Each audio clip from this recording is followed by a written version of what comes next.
This is our 12th year of bringing really the world's best poets to Sarasota through PoetryLife. We started in 2012 with the very first event here in this space in 2012. And we have been doing this every year since, online because of COVID, of course, at that point, but we have been doing it every year since. We couldn't do it really without our sponsors. And we've had some wonderful ones and some consistent ones over the year. And two of them are with us tonight. I'd like to recognize them. Lisa Martin, wave your hand, is here representing UBS.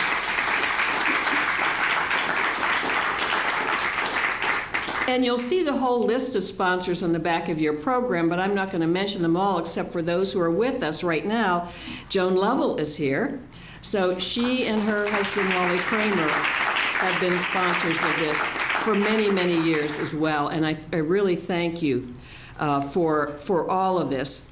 And before I go any farther at all, I want to ask you to make sure you have turned off your cell phones or silenced them, or sit on them, or something, so that we can't hear them during the reading. We're going to start with a wonderful young woman who is not famous yet, although she's famous in Sarasota County. She is the first ever Sarasota Youth Poet Laureate. And she was selected last fall by the Arts and Cultural Alliance of Sarasota County to fill that role. This is the same program, if you all are aware of Amanda Gorman, who read that wonderful poem at Joe Biden's inaugural. This is the same program. We, here in Sarasota, are now part of that same program. And Haley Peace is the very first winner of that. And she's going to read her winning poem. She is an 11th grade student at Pine View School. And we'd like to welcome her to the stage.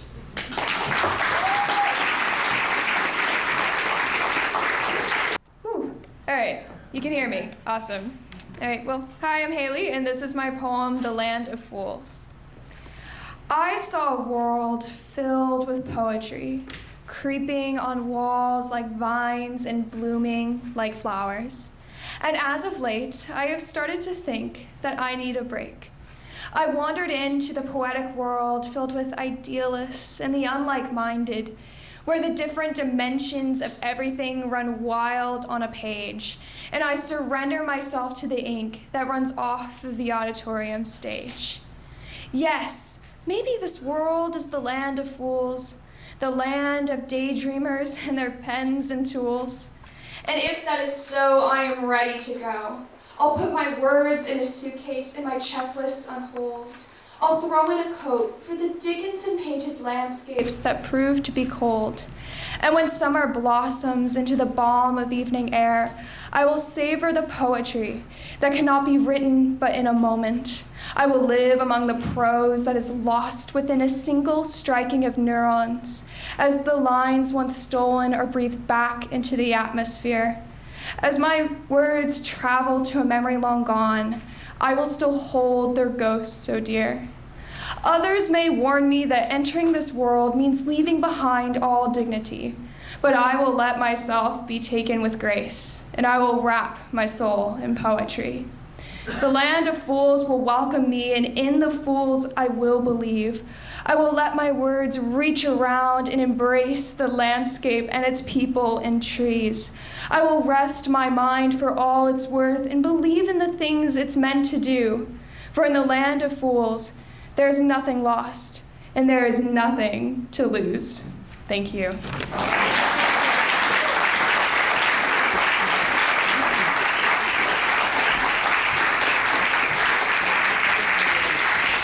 Thank you, Haley.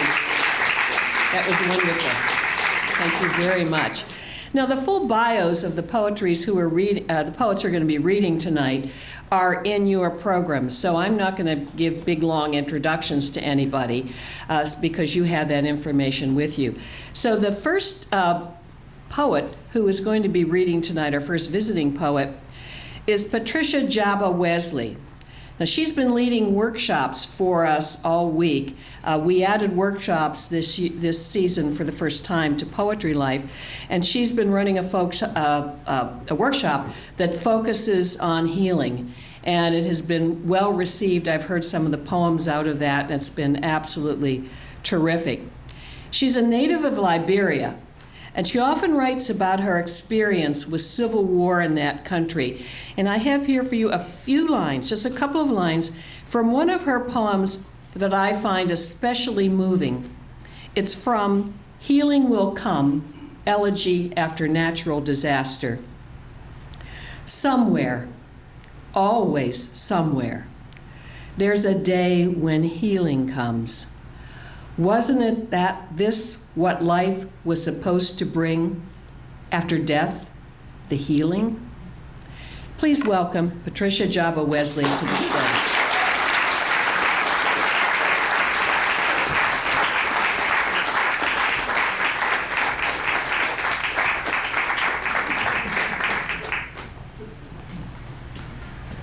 We always need a hand of a man.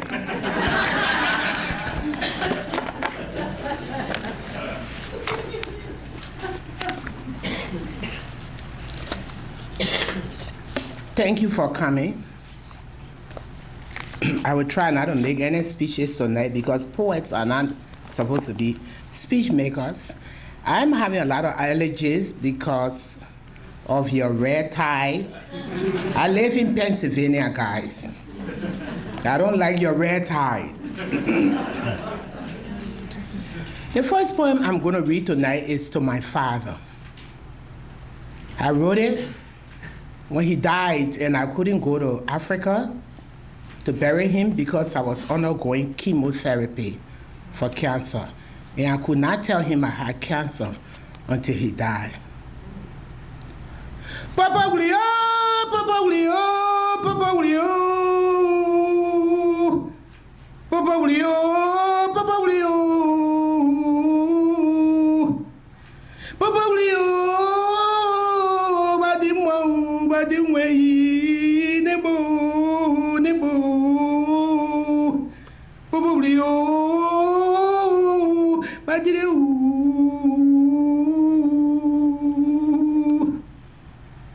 Fire and rain for my father Moses. I want to hold on to the parts of my father that are not fading into the night. That broad smile, the hard laugh, the frown, the stern twist of face, the disapproving eye. When a neighbor boy who thought he'd fallen in love is caught sitting with me in our living room. My father, his white, delicately starched shirt buttoned close to his Adam's apple. I want to hold not to shirts or to his always black framed glasses, but to the hope in those huge boarding eyes, which when he was 60 made me think Pa was so hard working he could fall asleep standing. I want to fold me in his dream of me walking down a road no other woman had walked. Hope was not a fading cloud in my father's eyes. I saw in him something hard and forever, like ebony, like an oak, like walnut, standing alone at Baleade, where I birthed, they planted his umbilical cord, just so he would become the mighty tree that he was. My father, the lion, Kwarechi, eater of fresh leaves, the king, the elders called him.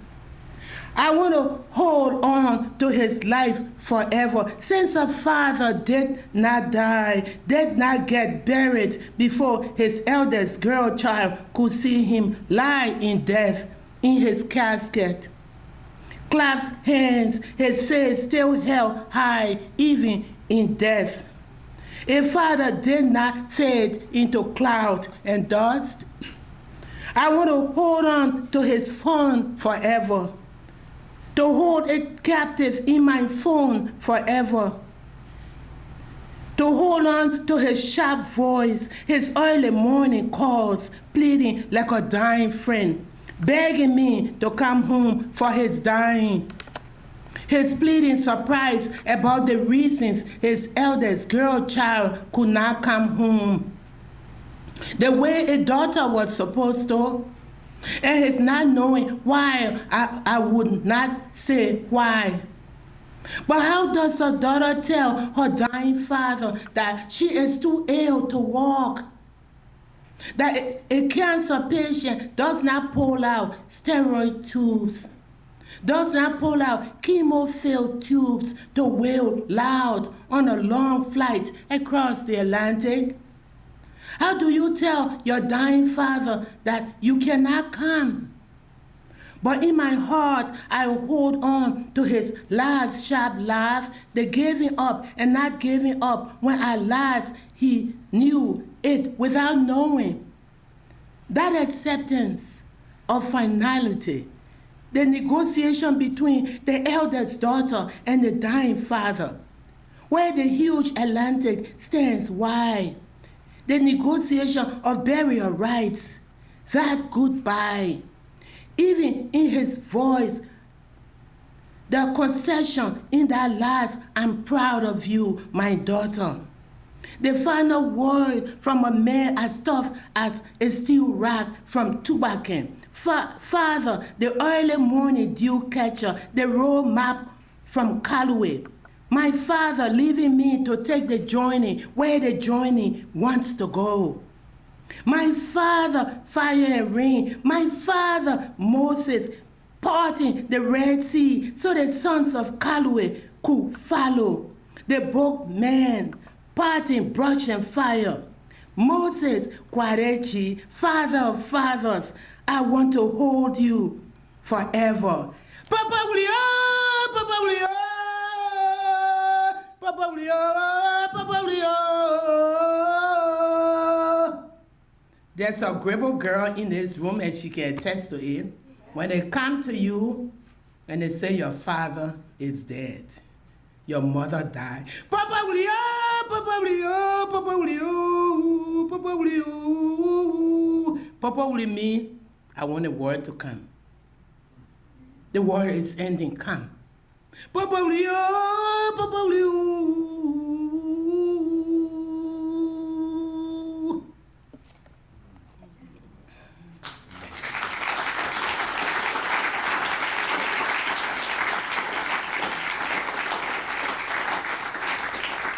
I have a poem here for some of you who are tough like me, and all of you who want to be tough, and some of you are tough but you don't know it. Some of us are made of steel. Some of us are made of steel. Some of us are made of twigs. Some of us break in order to stand and rise above the bend. Some of us bend and wobble and rock to the rhythm of all the scars we pick up as the roads wind us in their hard grip and toss us up in the cold, sometimes hot air, against the dashing, against the walls of life. Some of us are made of jelly, soft to the touch, but when life gives us a blow, we slide and glide, and before you know it, we've made it to the other side, away from destruction, surviving the punches only jelly could take. Some of us are made of tears, tears, tears, and we weep hard, so rain falls on hardy, drought-weary soil. And then the rivers swell and swell and swell, because somehow life has made us cry. But in their tears, salt, healing, salty, and forever. We are forever. Yes, some of us are forever.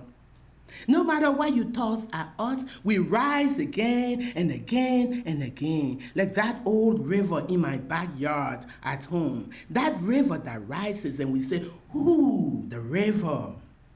And then it goes away again and we say, ooh, the swamp. Some of us are hard. Sometimes the river, sometimes the rock.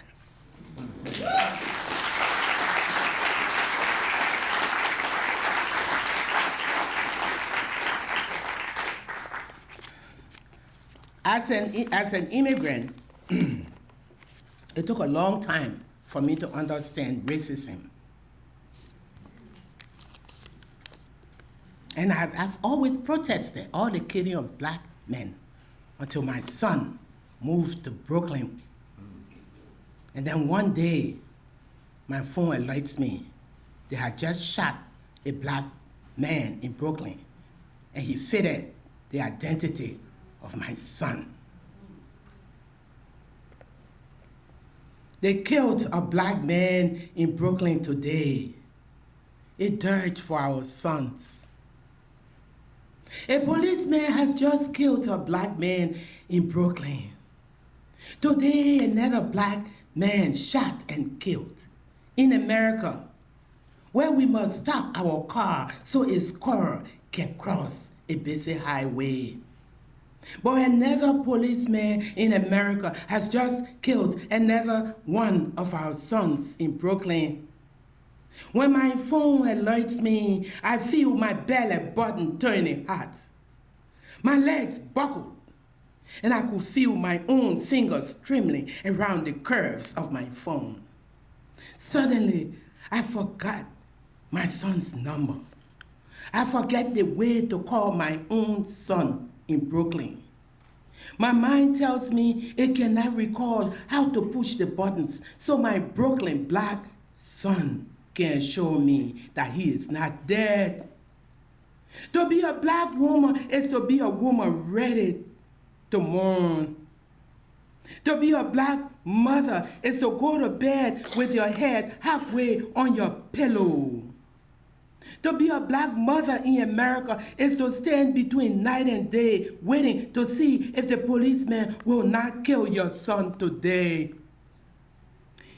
They say a black man was shot in a city so populated by good black men. They now must empty bullets into another black man. They say a policeman in Brooklyn has decided to shoot a black man because there was something in his hand. A suspect on the run, or because he was holding up something, or because he was taking something out of his own pocket, or because he was just a black man. There should be no black man in Brooklyn if there is a suspect on the run. There should be no black man in America when there is a suspect on the run. When my phone finally remembers its own number, my son's voice on the line sounds like I have won the lottery. But somewhere a mother has just lost her son in Brooklyn. A mother who gave birth to her son is wailing because there was a suspect on the run. Today, I saved the life of a scary doe that ran across my neighborhood road as if it knew the sound of tires, the sound of a passing car, the sound of death, the sound a gun makes before it kills a black man, before it kills a black man in Brooklyn. But they say we must not count. And they say we do not count. One black man was killed today in Brooklyn, but on TV, there is no news. There is no news of the black man killed in Brooklyn. On TV, white people are talking about white people. But somewhere all over America, a black man will be shot the way a black man was shot in Brooklyn. On TV, white people are talking about white problems. Why a black man swallows a bullet. Why a bullet swallows the life of a black man in Brooklyn. Probably, oh, probably, oh, probably, oh, probably, oh.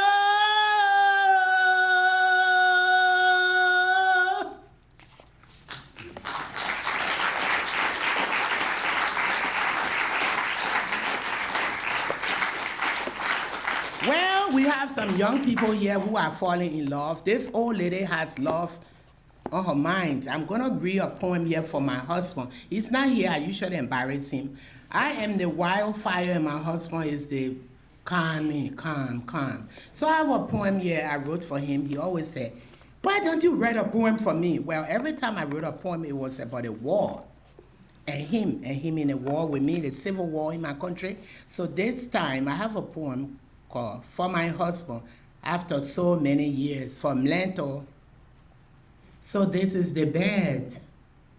So this is the life of the after years of the years after. The candlelight lingers lit after all these years. Someone is watching us. This journey has been long, so if there are roses, bring them to me in a tall vase. Carnations don't do me good, and hibiscus that I miss so much don't do well in a vase. Come sit beside me like a new lover, like a lover seeking to make new the years we've held together between so many walls and so many teardrops, so many laughs and lives. It is as if we are other people from other lives, as if we have lived and lived for others who never knew how to live, as if this fire, I say this fire, my lover husband, the father of my children, the father of the children I never had, the father of the children who returned because they hid in my womb. Sometimes my womb weeps for them. Sometimes my womb dances. Maybe my womb was insufficient for the fire they carried from the other world. Oh, my lover, my husband of so many years I cannot count. So what was it you said when you recalled how after all these years, here we are, all the other lovers lost I see. And here we are beside the fireplace, the fire so soft. The children are growing old on us now. My darling, come, this is me. Do not linger too late. I was made just for this time, and you for me. We grow old. Can you put the fire out now?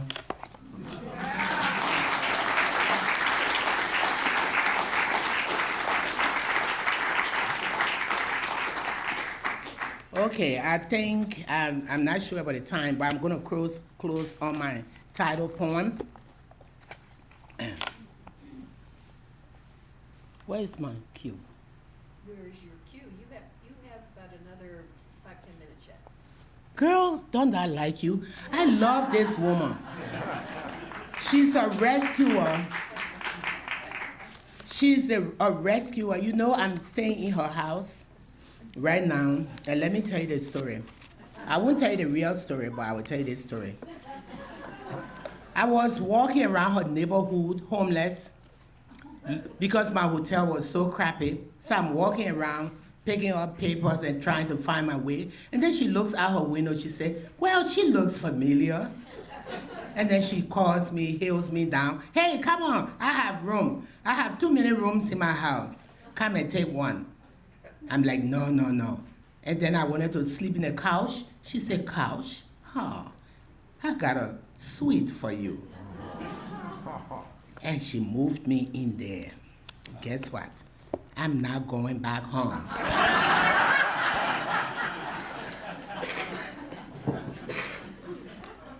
Okay, since I have a little bit of time, I'll read the creation, and then I will read my title poem and go sit myself down. This poem is entitled The Creation. Well, let me tell you, women were created long before men. So that's why I always write. My husband says my theology is wrong. So, the creation. Woman was made so close we have...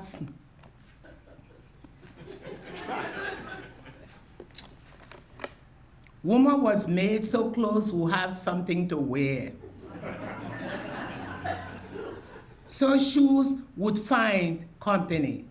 Hair finely braided, hanging down the shoulders of an unloosed woman. A tightly fitted skirt finding knees.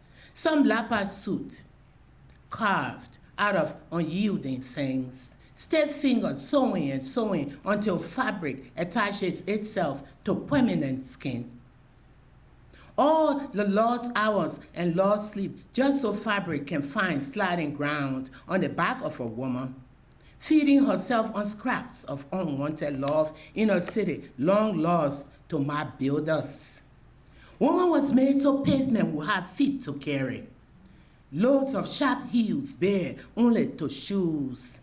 So feet will know the forgetfulness that comes with stepping, the forgetfulness of twisting, not just to the rhythm of new love.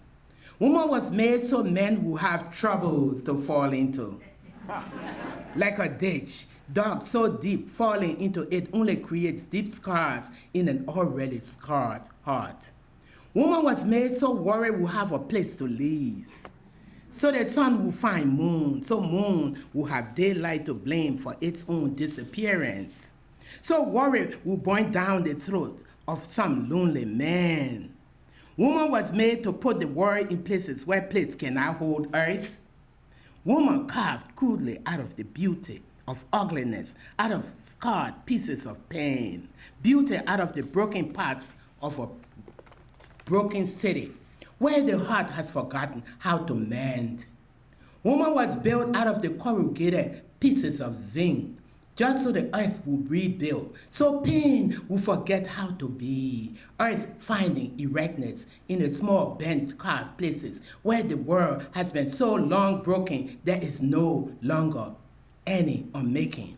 Woman was made to remake other women into other hard pieces of burnt clay. So the clothing we wear could talk to the other clothing we can't wear.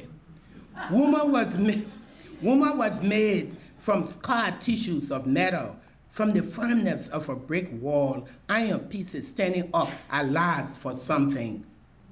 So tears will have a face to wear, so pain will have something to carry around, so the earth will find the heart to heal all the brokenness of ruin.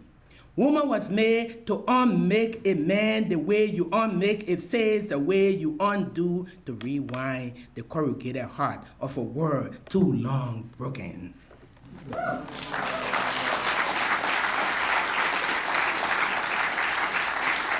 Okay, I will read my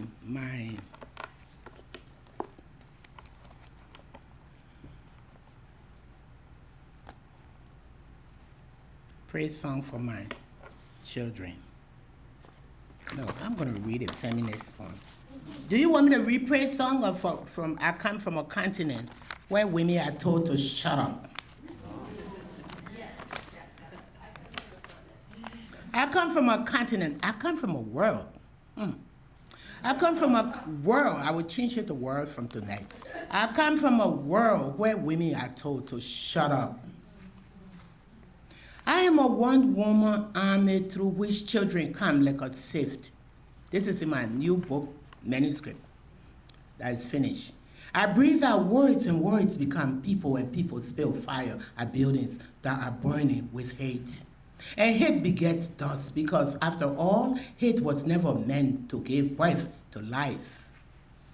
I used to wonder as a child if my mother was the ocean, a woman who was the storehouse of life. I wonder if the men who came through her life like a flowing river could be turned to dust. As a child, I once thought I could kill my mother's lover. His angry eyes, his big chest and feet, hands as rough as concrete. The sort of men from the 1960s who looked like they came from the war in Biafra. Even though they'd never been anywhere. Men who looked like they were tossed onto ships to the Gold Coast in search of gold until the new Ghana to which they'd fled hauled them onto ships back home to the same Africa Kwame Nkrumah died to save. I used to wonder if the 1960s was for real, because Monrovia was always on fire. Burning flames at midnight, matted houses, tarred roofs, shanty towns, a life of nothing with poor squatters who came to Monrovia to find life but quickly found death. In the ghettos of Sonny West Point, Bassa community, slave way. But on 26th day, William Totman and his men boasted of a country birthed out of the quest for freedom. When all this time it was slavery they were transplanting. I come from a continent where a woman is told to shut up, to let men be men, to bring forth babies, to cook and clean and rat in the backyards, where their men roamed dark nights searching for lost mommy watas they could go to bed with for one night. I was born in a country where a woman held on to a hot pot with one hand and with the other hand held on to a man that was only a shadow of a man. Where children were left behind by men who moved on to other women the way you move on to a new neighborhood. Until that neighborhood also was broken and spent like Bishop Brooks' slipway, Charlottetown, broken in pieces the way a child breaks her pencil into pieces. I wanted to take a man and put him in a mortar and with a pestle pound him and purify him the way you purify rice. But someone once told me that my father was also a man, broken, dust, and everything a man was not created to be.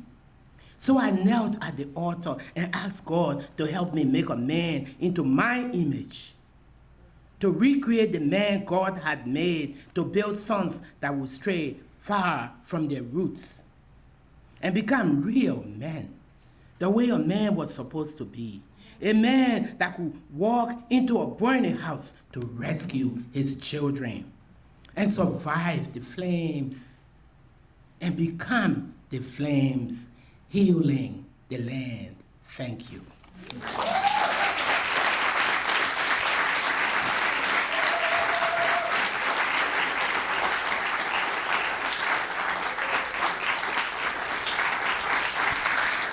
Thank you, Patricia.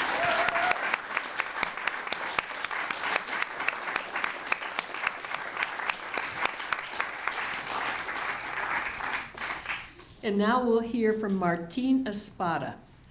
He's a National Book Award winner. His book of essays, Zapata's Disciple, which addresses social injustice, was banned in Tucson as part of the Mexican American Studies program, and that program was outlawed by the state of Arizona in 2012. Sound familiar? So fitting that he should be here with us right now, this week, at this time, to share his poetry. Please welcome Martín Espada.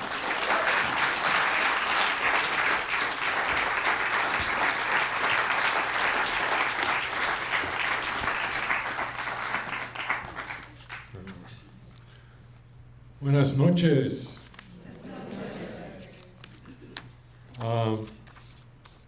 There are many people to thank.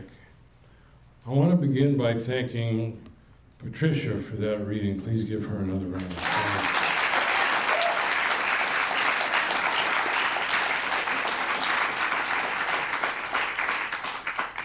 I want to thank Phil Turman, is here someplace.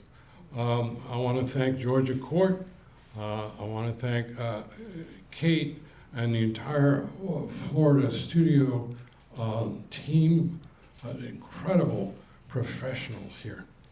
I am indeed with you tonight and perhaps indefinitely.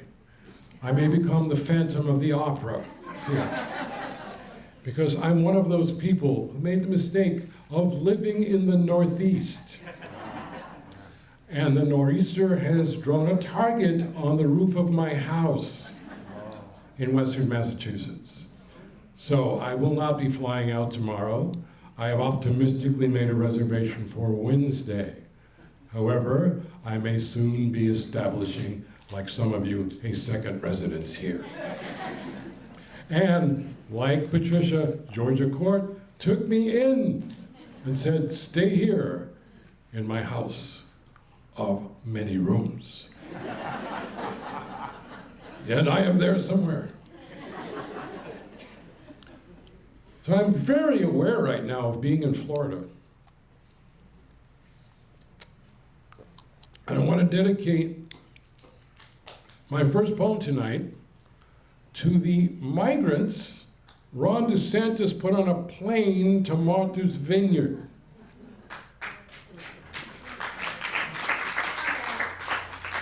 Where, by the way, they were welcomed with open arms, LOL. In order to do so, I must take us back to June of 2019. Two Salvadoran migrants, father and daughter, who came to be known by their first names as Oscar and Valeria, drowned crossing the Rio Grande. A photograph of their bodies went viral. You might remember it. It sparked outrage. It sparked grief. It also sparked what today we call trutherism. There was a post in the I'm 1015 Border Patrol Facebook group charging that this photograph was a fake. My poem speaks to this photograph and also to these charges. Floaters takes its title, by the way, from the term used by many members of the Border Patrol to describe those who drown crossing over. And so we begin here. Floaters, epigraph. Okay, I'm gonna go ahead and ask, have y'all ever seen floaters this clean? I'm not trying to be an ass, but I have never seen floaters like this. Could this be another edited photo? We've all seen the Dems and liberal parties do some pretty sick things. Anonymous post, I'm 1015 Border Patrol Facebook group. Like a beer bottle thrown into the river by a boy too drunk to cry. Like the shard of a styrofoam cup drained of coffee, brown as the river. Like the plank of a fishing boat broken in half by the river, the dead float. And the dead have a name.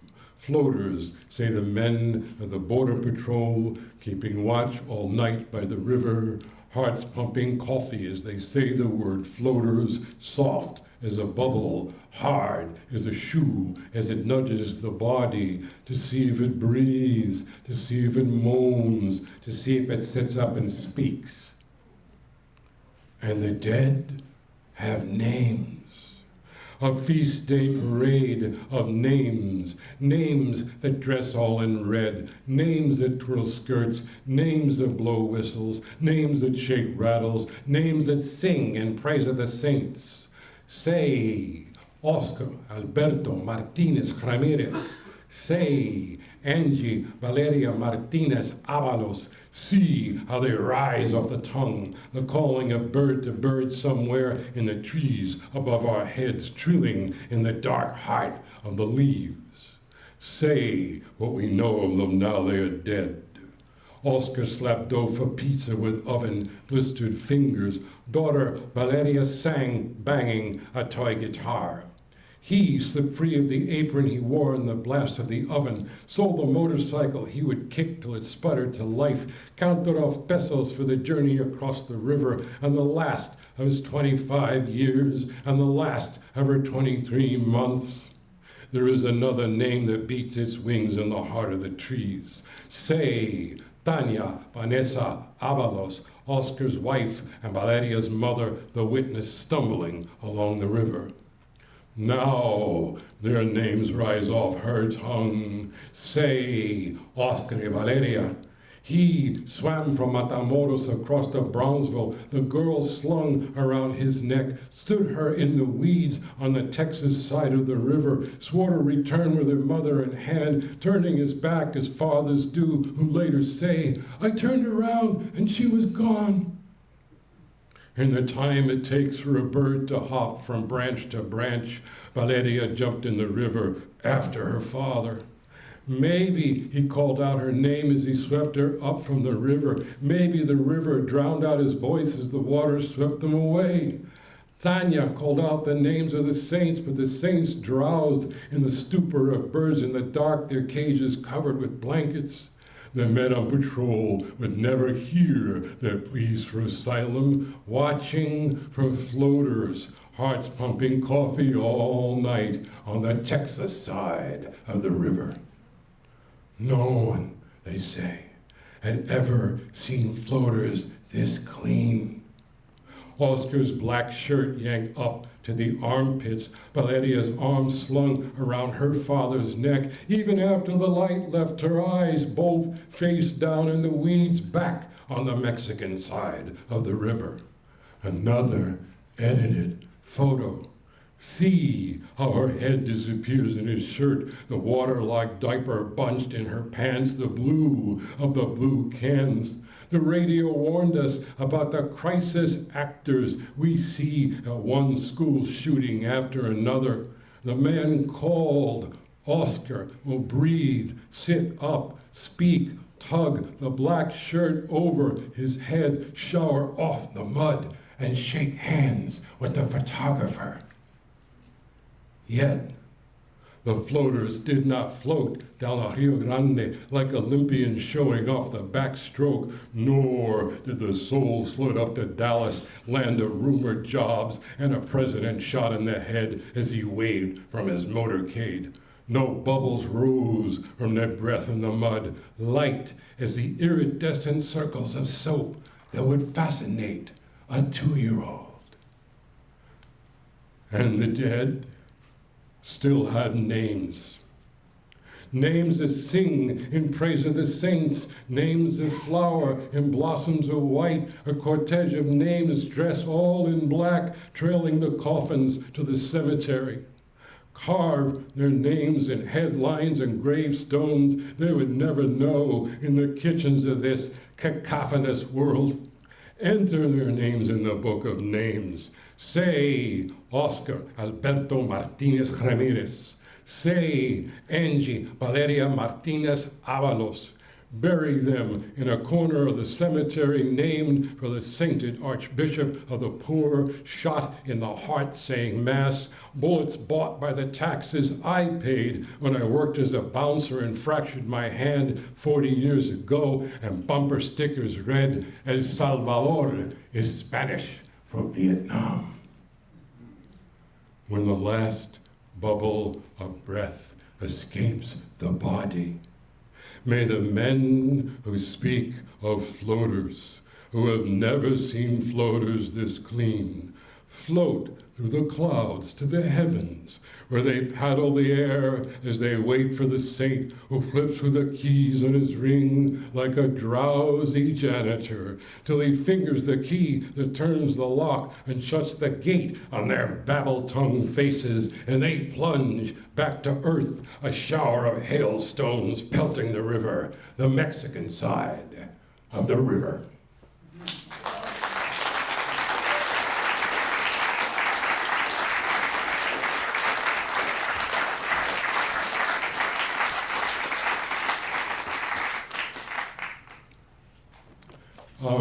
As you are well aware,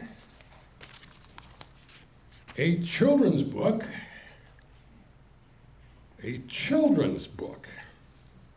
entitled Roberto Clemente, Bride of the Pittsburgh Pirates, was pulled from the shelves of the Duval County Public Schools. It was reinstated after nationwide protest.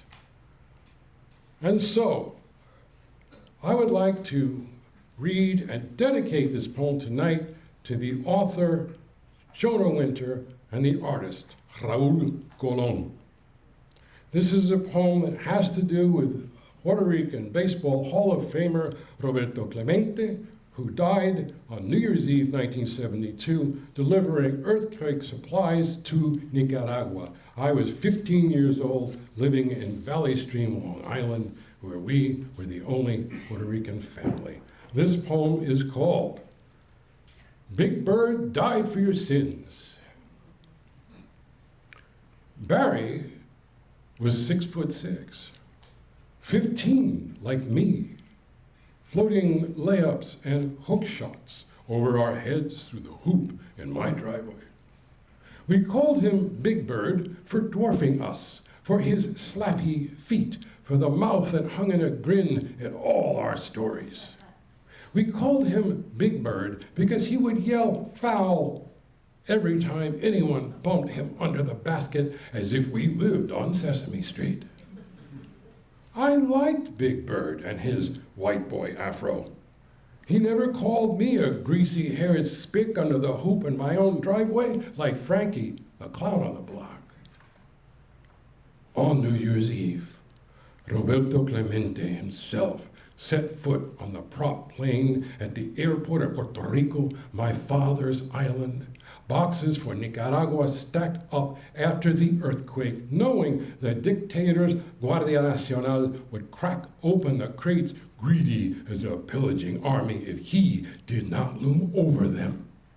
The DC-7, engine like a smoker's heart, 4,000 pounds overweight, sputtered 100 feet above the trees, then spiraled into the sea on a night when the moon deserted the sky, the keeper of a lighthouse dreaming drunk. A crowd kept vigil on the beach. His compañero, the catcher, dove and dove again between the fins that sliced the waves till the propeller's twisted hand rose from the sea. But never the body, never the ball player, never Clemente, never. My father told me, Roberto Clemente is dead.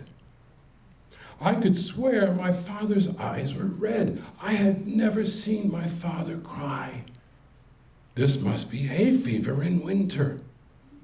My mother saw him cry once watching the funeral of JFK on television, the black riderless horse and the empty boots in the stirrups for the fallen. Later, the day after the baseball writers voted Clemente into the Hall of Fame, as the boys under the hoop toweled off and scooped up Cokes from a cooler, I said, when my father told me Clemente died, there were tears in his eyes. No one said anything, not even Frankie the clown. Big Bird stopped grinning. Big Bird was thinking. The whine in his voice was gone when he finally said, they only did that because he was Puerto Rican. They only did that because he was black. There was once an episode on Sesame Street where Luisa Maria taught Big Bird about the meaning of death, how we all die one day, and his yellow head drooped heavy as a sunflower. I feel sad, he said. I could have rolled the numbers out like the dice in my Stratomatic baseball board game. 317 lifetime average. 414 in the 1971 series, 3,000 hits, 12 gold gloves, the only walk-off inside the park grand slam in baseball history. I could have called on the spirit of a dead ball player to flood the screens in their heads with the leap and stab of the ball against the wall in right field that saved a no-hitter, the bark on the ball off his bat that fractured a pitcher's leg. I said nothing. I never said anything, even when Frankie would croon his favorite song in my face, Spicka Spooka. The other boys would bathe in it. The next game began. I guarded Big Bird. I stomped on his slappy feet, spiked my elbows into his rib cage, rammed shoulder after shoulder into his back, blocked shots by jamming the ball into his chest. I knew nothing of karate, but kicked the air every time I yanked a rebound away. Foul! Yelled Big Bird like a song on the jukebox nobody wanted to hear. Foul! This was my hoop, so I couldn't foul out. I wanted to see Big Bird cry like I saw my father cry. Big Bird sniffed. No one saw him sneeze. He squinted hard, but we all knew. That day, Big Bird died for the sins of the fathers who cursed at the dark ball players on TV in the living room where their sons could hear it all. I had a vision of Big Bird rising above the palm trees, igniting in the air like a feathery piñata too close to the spark of a cigarette, crashing into the sea, the sharks feasting on yellow feathers, Luis and Maria on Sesame Street explaining the meaning of a puppet's death as the nation mourned.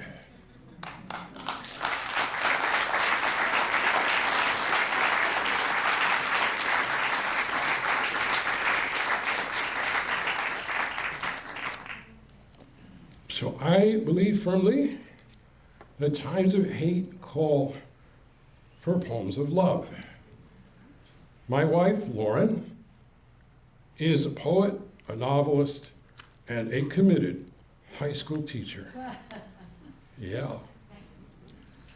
We met at a writers' festival in Palm Beach in 2009. She taught for many years in urban ed, from Paterson, New Jersey to Springfield, Massachusetts. She would get up in the dark, come home in the dark. And that is the setting for the next poem. This is an aubade. Of course, that is a French verse poem having to do with the parting of lovers at dawn, and boy, did we ever. Aubade with concussion. Epigraph. Poverty is black ice. Naomi Ajala. You leave me sleeping in the dark. You kiss me and I stir, fingers in your hair, eyes open, unseeing. You leave me asleep every morning, commuting to the school in the city at sunrise. The landlord's driveway, a muddy creek, ices over hard after the freezing rain clatters all night. Your feet fly up, your head slamming the ground, an eclipse of the sun flooding your eyes. You sleep under the car. No one knows how long you sleep. You awake with 100 ice picks stabbing your eardrums. You awake, coat and hair soaked, and somehow drive to school. You remember to turn left at the Smith & Wesson factory. The other teachers lead you by the elbow to Mercy Hospital, where you pause when the nurse asks your name, where you claim your pain level is a 4, and they slide you into the white coffin of an MRI machine. You hold your breath. They film your brain. Concussion. The word we use for the boxer plunging face first to the canvas after the uppercut blindsided him, not the teacher commuting to school at sunrise in a Subaru Crosstrek. Yet you would drive, ears hammering as they hammer in the purgatory of the MRI. A week before, Isabella came to you in the classroom and said, "Miss, I cannot sleep. 3 days, I cannot sleep." Her boyfriend called at 2 a.m. and she did not pick up. At 3 a.m., a single shot to the head put him to sleep, and he will sleep forever, his body hidden beneath a car in a parking lot on Maple Street, the cops, the television cameras, the neighbors, all gathering at the yellow tape carnival of his corpse. You said to Isabella, "Take this journal, write it down. You don't have to show me. You don't have to show anyone." On the cover of the journal you bought at the drugstore was the word dream. Isabella sat there in your classroom at your desk, pencil waving in furious circles. By lunchtime, as her friends slapped each other, Isabella slept, head on the desk, face pressed against the pages of the journal. This is why I watch you sleep at 3 a.m. when the sleeping pills fail to quell the strike meeting in my brain. This is why I say to you when you kiss me in my sleep, don't go, don't go. You have to go.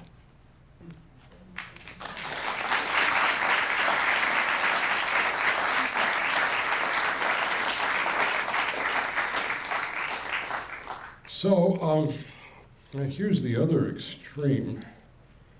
It's a new love poem based on a prompt from my high school teacher wife. So if you don't like it, blame her. I have been writing a series of love songs in the voices of strange, rare, or extinct creatures. She said, take it to the next level, write this one. So here it is.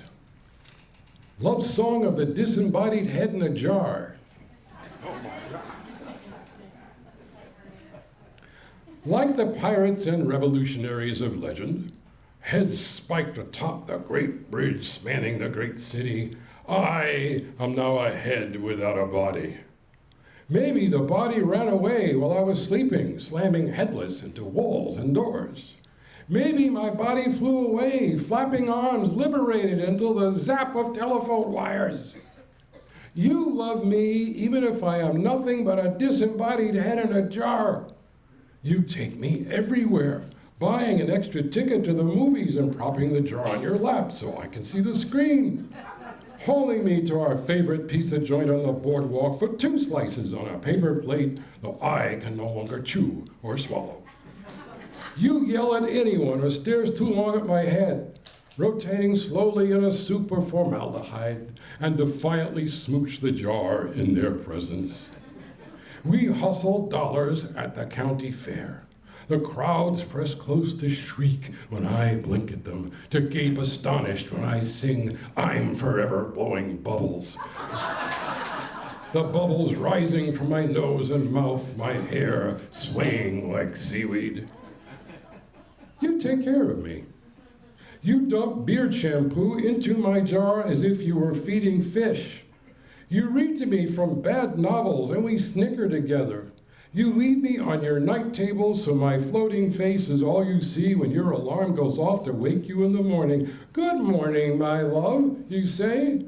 But how can you love me? I am a disembodied head in a jar, I cry, and my tears disappear in the soupy liquid where I live. You are always patient when I ask. You explain, as if talking to a Pomeranian, that you loved me when my body was so wide I would snap wooden chairs in half by leaning back. You loved me when my body was so lean my skin would hang like wax dripping from a tall candle.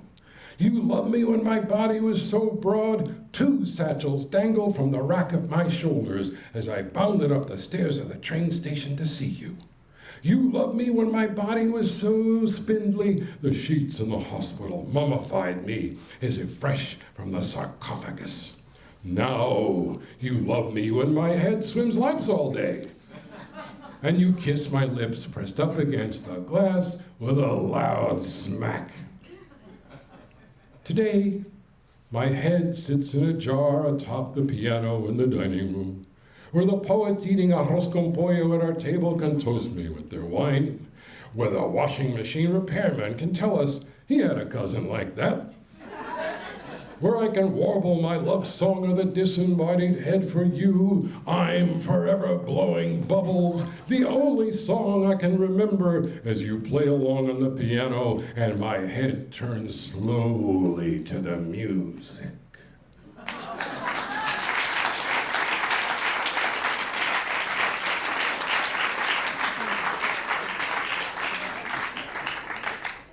What the hell was that?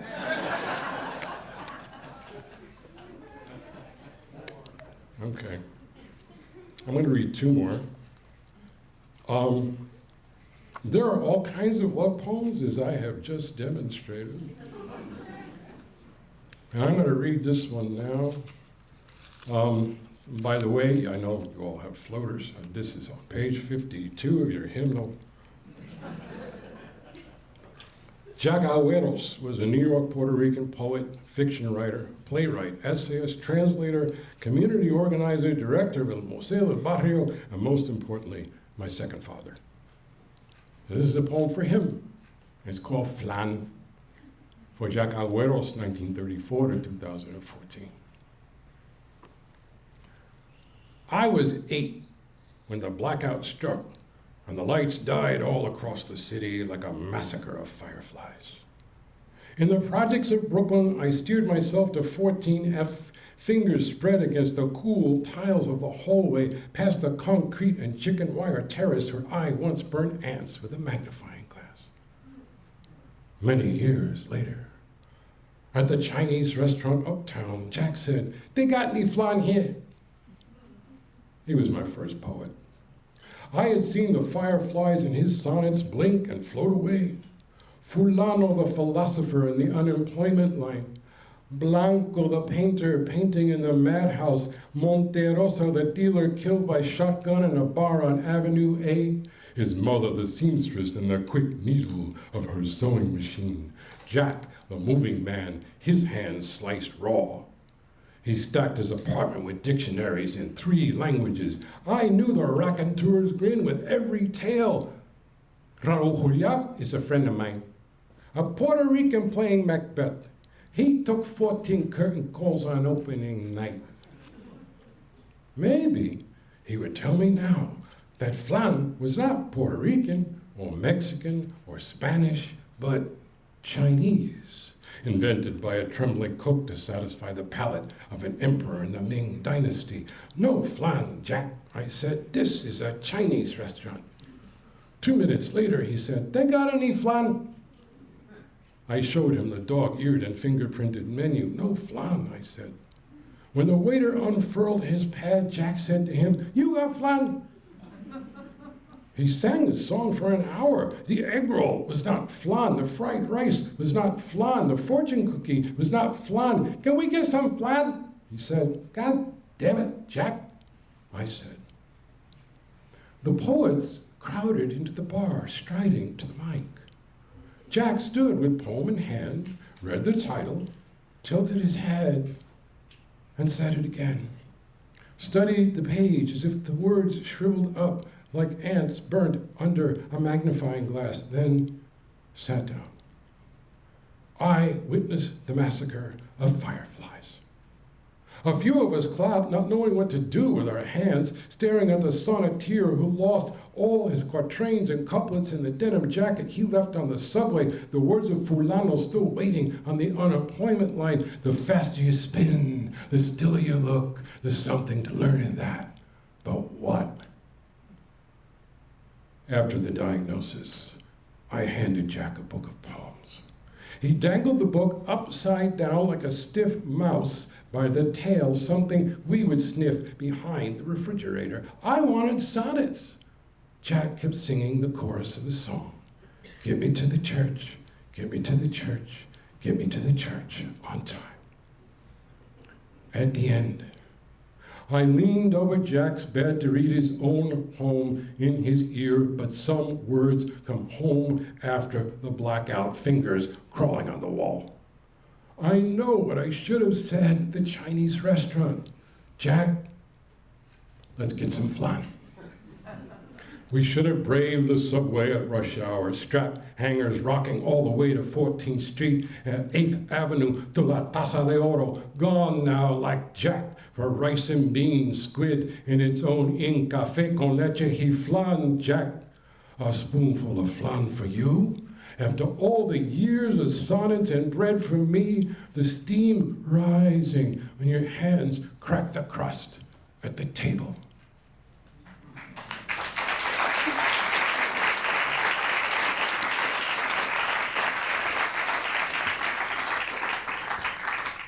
Now, I'm going to finish my reading with this poem. Thank you all very much. My father, Francisco Luis Espada, Frank Espada, was born in the mountain town of Utuado, Puerto Rico in 1930 and died in Pacifica, California in 2014. When Hurricane Maria hit Puerto Rico in the fall of 2017, I suddenly saw Utuado everywhere, over and over again, on TV, on the internet, headlines. As John Lee Anderson put it in the pages of the New Yorker, Utuado had become, quote, a byword for the island's devastation. And let's keep in mind that more than 4,000 people died. I started talking to my father, who had died 3 years before. Actually, I started talking to his ashes in a box. And that was the genesis of this last and final poem, page 59 of the book, Letter to My Father, October 2017. You once said, my reward for this life will be 1,000 pounds of dirt shoveled in my face. You were wrong. You are 7 pounds of ashes in a box, a Puerto Rican flag wrapped around you next to a red brick from the house in Utuado where you were born, all crammed together on my bookshelf. You taught me there is no God, no life after this life, so I know you're not watching me type this letter over my shoulder. When I was a boy, you were God. I watched from the 7th floor of the projects as you walked down into the street to stop a public execution. A big man caught a small man stealing his car, and everyone in Brooklyn heard the car alarm wail of the condemned, "He's killing me!" At a word from you, the executioner's hand slipped from the hair of the thief. The kid was high, was all you said when you came back to us. When I was a boy, and you were God, we flew to Puerto Rico. You said, my grandfather was the mayor of Utuado. His name was Buenaventura. That means good fortune. I believed in your grandfather's name. I heard the tree frogs chanting to each other all night. I saw a banana leaf and elephant palm sprouting from the mountain's belly. I gnawed the mango's pit, and the sweet yellow hair stuck between my teeth. I said to you, you came from another planet. How'd you do it? You said, every morning, just before I woke up, I saw the mountains. Every morning, I see the mountains. And Utuado, 3 sisters, all in their 70s, all bedridden, all Pentecostales, who only left the house for church, lay sleeping on mattresses spread across the floor when the hurricane gutted the mountain, the way a butcher slices open a dangled pig, and a rolling wall of mud buried them, leaving the 4th sister to stagger into the street, screaming like an unheeded prophet about the end of the world. And Utuado, a man who cultivated a garden of aguacate and carambola, feeding the avocado and star fruit to his nieces from New York, so the trees in his garden beheaded all at once like the soldiers of a beaten army, and so hanged himself. In Utuado, a welder and a handyman rigged a pulley with a shopping cart to ferry rice and beans across the river where the bridge collapsed, witnessed the cart swaying above so many hands that raised a sign that told the helicopters, Campamento Los Olvidados, Camp for the Forgotten.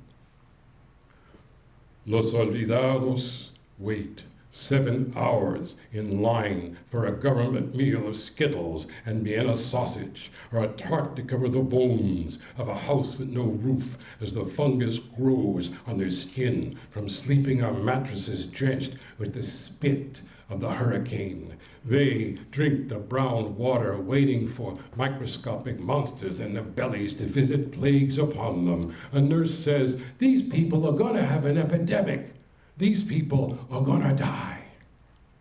The president flips rolls of paper towels to a crowd at a church in Guaynabo, Zeus lobbing thunderbolts on the locked ward of his delusions. Down the block, cousin Ricardo Bernice's boy says that somebody stole his can of diesel. I heard somebody ask you once if Puerto Rico needed to be free, and you said, 3 pulgadas de sangre en la calle. 3 inches of blood in the street. Now, 3 inches of mud flow through the streets of Utuado, and troops patrol the town, as if guarding the vein of copper in the ground, as if a shovel digging graves in the backyard might strike the ore below, as if La Brigada swinging machetes to clear the road might remember the last uprising. I know you are not God. I have the proof. 7 pounds of ashes in a box on my bookshelf. Gods do not die, and yet I want you to be God again. Stride from the crowd to seize the president's arm before another roll of paper towels sails away. Thunder Spanish obscenities in his face. Banish him to a ruthless rainstorm in Utuado so he unravels one soaked sheet after another till there is nothing left but his cardboard heart. I promised myself I would stop talking to you, white box of gray grit. You were deaf even before you died. Hear my promise now.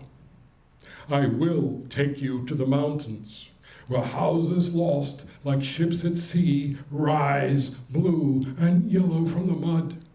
I will open my hands. I will scatter your ashes. En Utuado. Muchas gracias. Thank you very much.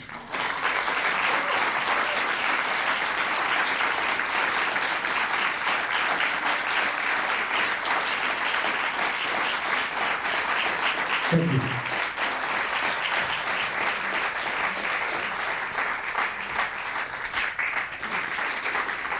And thank you for coming. I really appreciate it.